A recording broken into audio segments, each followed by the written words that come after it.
Welcome to the first lecture video on chemistry. So chapter 2 starts with chemistry, and this is where we're actually starting your lecture work for this semester.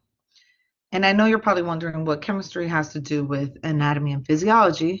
Well, let me explain this. Your body is full of chemicals. You consume chemicals, you digest chemicals, you absorb chemicals. Chemicals regulate your blood, chemicals regulate how blood is made, how bone is made, what composition all of the tissues and organ systems of your body are made of.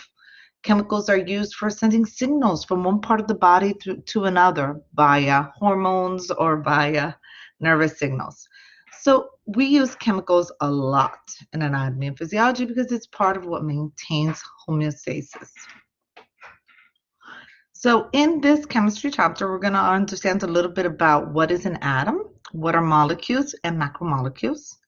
We're going to learn a little bit about pH, and pH is going to continue to come up in 168 and again in 169 because pH needs to be maintained in your body and different parts of your body at all times. So your blood has buffers to regulate pH. Your stomach has a certain pH, whereas your intestines have a different pH, less acidic, so it needs a buffer to protect it. So as we go through the semester, you're going to hear quite a bit about pH, and especially in 169 when you get into looking at the cardiovascular system, blood per se, and the digestive system. And then we're also going to look at the properties of water, which are pretty important. A lot of these chemicals that run through our body are going to run via liquid. So a lot of these chemicals are either dissolved within the water systems in our body, so basically in our blood and our urinary system, or they're carried in a different form that is also aqueous. So we need to understand a little bit more about water and why the properties of water are so important to maintaining homeostasis as well. And lastly, we're going to look briefly at some of these chemical reactions that can occur depending on the different atoms. All right, so one of the key things to understand with regards to basic chemistry is that all chemicals are going to be composed of atoms. So the basic unit of matter is atoms. That means that the smallest unit of an element is going to be an atom. And so when we're talking about different elements and the properties that these different elements are going to have, we need to look at what is an atom and how. So atoms are fairly simply structured. They are going to have a nucleus, as you can see here, with protons and neutrons. So we can make these guys here the protons, they're positive. And then the neutrons can be the purple ones, and they have no charge. And then electrons are not found within the nucleus. Instead, they run around the outside of the nucleus in what are called orbits or shells. Okay. The last shell or orbit is what we call a valence shell. So in this image that you're seeing here, you can tell that we have 2 protons, we have 2 electrons, and we have 2 neutrons. And I know this because we're putting the protons as these yellow guys. We're putting the neutrons, we're saying, are these purple guys because they're found in the nucleus, but they have no charge. And then the electrons are the ones that run around the nucleus, going in circles and orbits. And there's 2 of those as well. So this particular atom X, no, let's not put atom X because there's actually an atom X. Let's put atom question mark. Atom question mark has an atomic number then of 2 because the protons determines the element.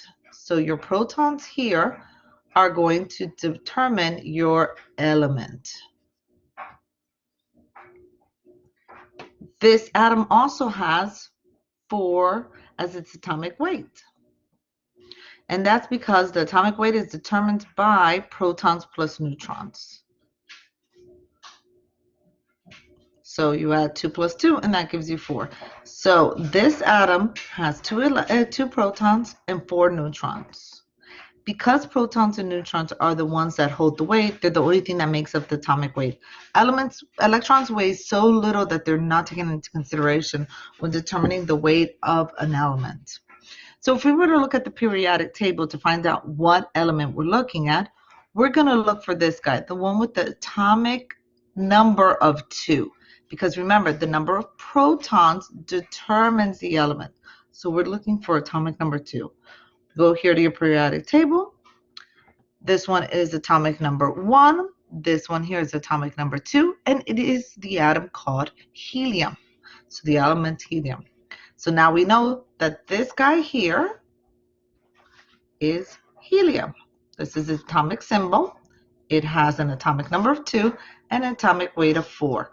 Protons plus neutrons is your atomic weight, and the electrons are the 2 guys running around in the orbits. Protons, like I've already mentioned, determine the element. So if you change the number of protons, you actually change the element. Therefore, the number of protons can't change without changing which element we're looking at. The number of neutrons can change, and when you change the number of neutrons, it is called an isotope. Number of electrons can also change, and the number of electrons will determine who it bonds with, and we're going to talk about that very soon. All right, so this is your periodic table, and you can use this to practice different exercises. You can also use this for completing your homework. All right, so again, the protons determine what element you are, and it is known as your atomic number. This number does not change unless you're actually changing the element. So hydrogen always has 1 proton. Helium always has 2 protons. Lithium always has 3 protons. If I take helium and I add a proton to it, it is no longer helium. It is now lithium. The atomic mass will always be determined by the number of protons plus the number of neutrons. So the number of neutrons can differ, but the number of protons won't differ. So a good example of this would be carbon 12 and carbon 14. Carbon has an atomic number of 6. Okay, carbon is atomic number 6. So in this element, carbon 12, how many protons does carbon have? Because the atomic number is 6, we know that carbon has exactly 6 protons. How many neutrons does carbon have? Because the atomic weight is 12, and we know that protons plus neutrons determines your atomic weight, then it's safe to say that the number of neutrons is also 6, because 6 plus 6 equals 12. When you look at carbon 14, this guy is different. His number of protons must be 6, because if not, it would not be carbon.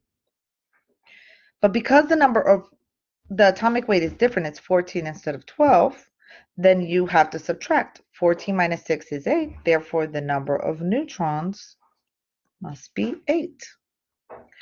Because the number of neutrons plus protons is your atomic weight. These are isotopes of carbon. Carbon 14 is an isotope of carbon because it has a differing number of neutrons. This also means that carbon 14 is going to be less stable than carbon 12 and thus more radioactive. Let me start by explaining. All elements are radioactive. All elements are radioactive, which means that over time they will decay. However, many elements will have a very long shelf life. We're talking millions of years before they can decay. Some of them have a shorter shelf life, and this depends on the number of neutrons. So the further away the number of neutrons is from the number of protons, the more radioactive the element. So in the case of carbon 12, you have the same number of protons as neutrons, so this element is pretty stable. In the case of carbon-14, you have 2 more neutrons than you do protons. Therefore, this element is more radioactive.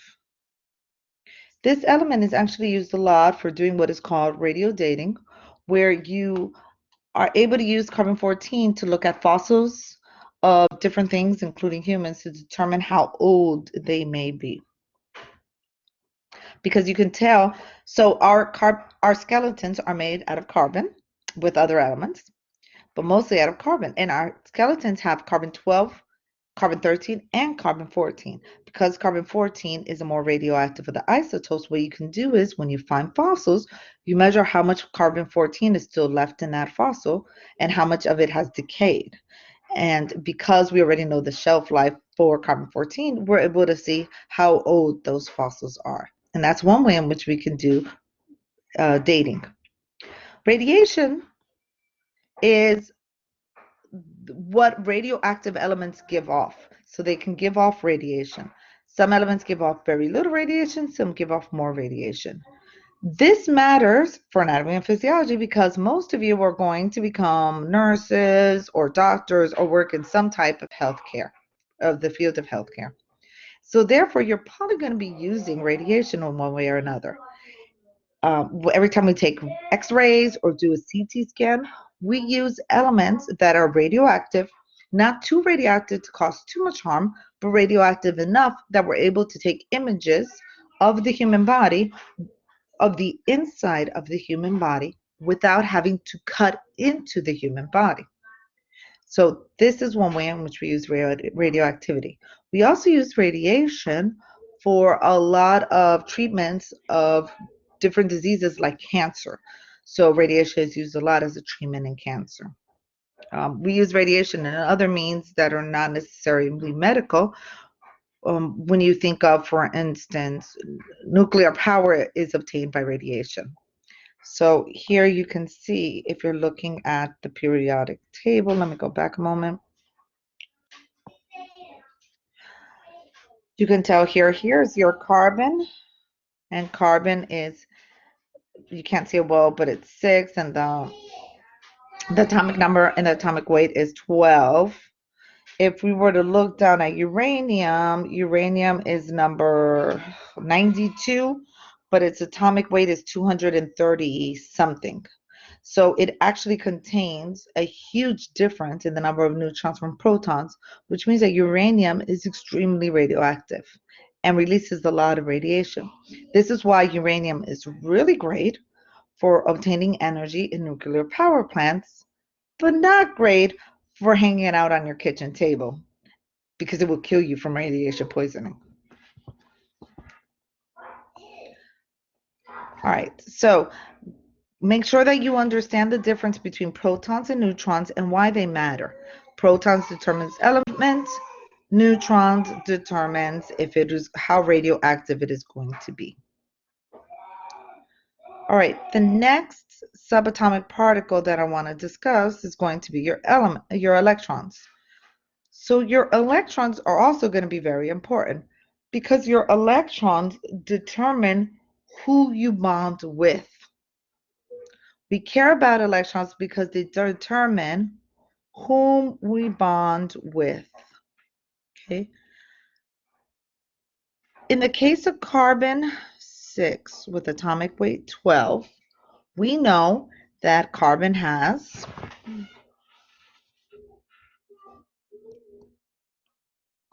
6 protons and 6 neutrons. This tells me my number of protons. This guy tells me my number of protons plus neutrons, so I know I have 6 neutrons. Because this atom does not have a positive or negative symbol, it means that this atom is neutrally charged. It's neutral. So how many electrons do I have? I have 6 electrons. And how do I know this? Because protons are positive, electrons are negative. In order for me to be neutrally charged, that means I can't be neither positive nor negative. I have to have an equal number of protons and an equal number of electrons so that they can cancel each other out in their charge, and I can be neutrally charged. Now, if I were to put carbon plus 2, then I still am atomic number 6, which means I still have 6 protons. I'm still carbon 12, so I still have 6 neutrons. But because I am plus 2, which means I have a positive charge overall of 2, that must mean that I have 4 electrons. Be careful with this. It's not 8 electrons, because if I was 8 electrons, that means I would have more negative than positive, which would make me negative 2. In this case, I have less electrons than protons, which makes me positive 2. Remember, when you see positive 2, you can't say suddenly that the number of protons is 8, because if it was 8, you are a different element, which I think is nitrogen. Or is it oxygen? Oxygen, right? Please go over this. In your homework, you're going to be addressing the number of protons, neutrons, and electrons that each element has, depending on what its atomic number and its atomic weight are. Okay, so electrons will determine whether you're positive or negative and whom you're going to be bonding with. And this is important because certain elements like to bond with certain other elements. So examples of this are your sodium and your chlorine. And you can see this here. Sodium, if you look for sodium in the periodic table, hold on a second, let me find the periodic table.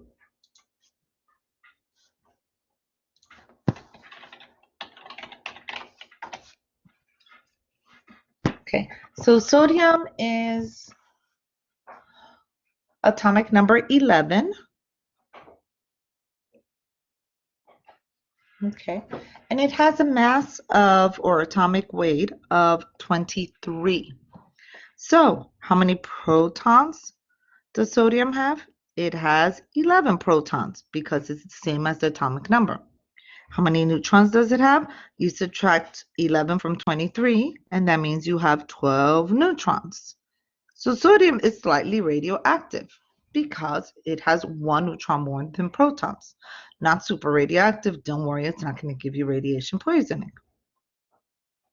All right, and then the number of electrons, because we have, this is a neutral element or atom, then it's going to have the same number as protons. It's 11.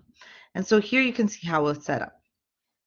So let me explain a little bit about how atoms look.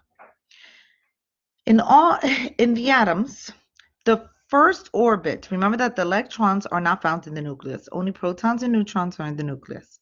The first orbit or first ring around the nucleus or shell is only contains or holds 2 electrons. So there's only ever going to be 2 electrons going in circles around the nucleus. The second shell can hold up to 8. The third shell can hold up to 8. The fourth shell can hold up to 8. For the most part, this will hold true for all atoms, and this is what is called your octet rule. So your octet rule states that the first orbit fills with 2 electrons, but second orbit and on are going to fill with 8 electrons. So what happens is an atom is completely stable when it has its last and final orbit completely full. So if I only have one orbit, I will be full with 2 electrons. If I have more than one orbit, I need to be full with 8 electrons on that orbit, right? So let me give you an example of this. Hydrogen is atomic number 1, okay? And it is going to be atomic mass of 1, which means that it has 1 proton, 0 neutrons. I know that's weird. This is the only atom that actually has 0 neutrons, or the only element, I should say. And then it's going to have 1 electron. So when you draw hydrogen, it's going to look like this. You're going to have one positive guy in the middle. Let me scratch that off. Make it bigger. You're going to have one positive guy in the middle. And then in that first shell going orbiting, you're going to have only one electron orbiting. Okay, one little electron orbiting.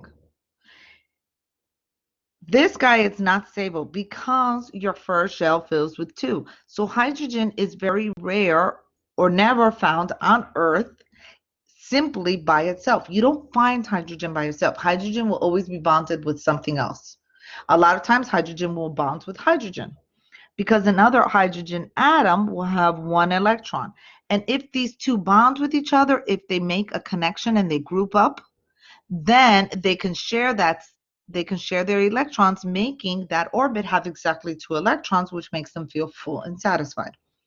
So basically what happens is, if an atom does not have a full valence shell, which is what we call our last shell, a valence shell. If the last shell or orbit is not full, that guy feels incomplete. And so he needs to go on to like Match.com or any of these other sites to look for somebody who's going to make him feel equally happy and satisfied. So hydrogen likes to bond with itself a lot. It'll find another hydrogen and go, oh, you complete me. And there'll be 100% match on Match.com because they bond with each other. Helium, on the other hand, look at helium. Helium is atomic number 2, atomic weight of 2, which means it has 2 protons. I'm sorry, not atomic weight of 2, scratch that, atomic weight of 4, which means that it has 2 neutrons, and then electrons it's going to have 2. So when you draw helium, that orbit is going to have, you're going to have 2p and 2n, and then the electrons are going to be 1 and 2 because there's 2 electrons.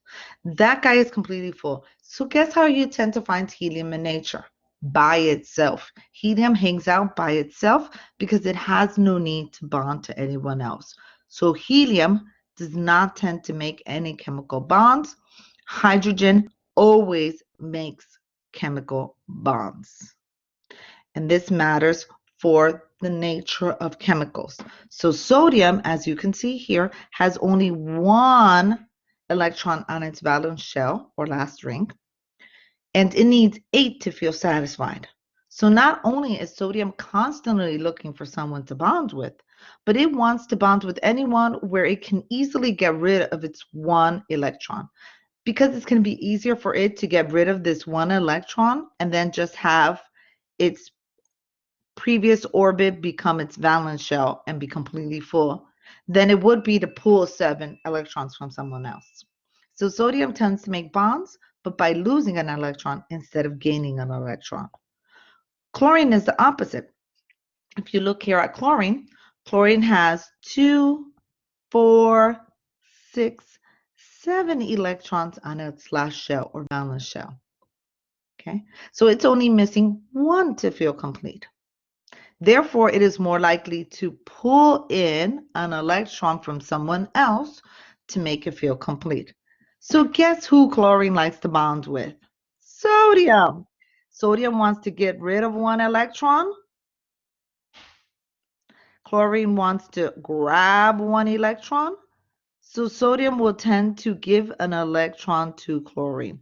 So when they bond, sodium will become positively charged because it gave away 1 of its electrons, and chlorine will become negatively charged because it grabbed 1 more electron.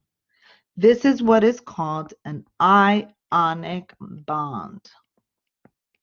When 2 atoms bond and one gives away its electrons and the other one receives electrons, one becomes positively charged, the other becomes negatively charged, forming what is called an ionic bond. I'm going to pause the video here before it goes too long, and then in the next video we're going to continue looking at these bonds.